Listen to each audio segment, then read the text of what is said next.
अहम खबर दें आपको, सुप्रीम कोर्ट ने फौजी अदालतों में सिविलियंस के ट्रायल को कलअदम करार दे दिया है। सुप्रीम कोर्ट ने फौजी अदालतों में सिविलियंस के ट्रायल को कलअदम करार दे दिया है। तफसीलात जान लेते हैं जुल्करनैन इकबाल से। जुल्करनैन, क्या तफसीलात हैं? देखिए, तकरीबन 2.5 घंटे महफूज रहने वाला फैसला सुप्रीम कोर्ट की जानिब से सुना दिया गया, जिसमें अदालत ने करार दिया है कि सिविलियंस का ट्रायल किसी भी सूरत में फौजी अदालतों में नहीं हो सकता।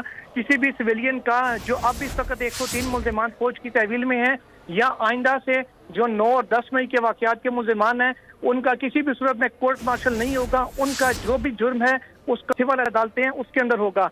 इसके अलावा जो 9 दरखास्तें दायर की गई थी फौजी अदालतों में, जो मुल्जिमान इस वक्त अंडर ट्रायल हैं, फौज की ज़ेर हिरासत हैं, उनकी जानिब से कि उनका ट्रायल मिलिट्री कोर्ट के अंदर ही होने दिया जाए, वो मिलिट्री की कस्टडी में मुतमईन है। उन दरखास्तों को अदालत ने खारिज कर दिया है, ये कहते हुए कि वो सुप्रीम कोर्ट के कवायद के मुताबिक नहीं थी। सब्सक्राइब करें और बेल दबाएं ताकि कोई खबर रह न जाए।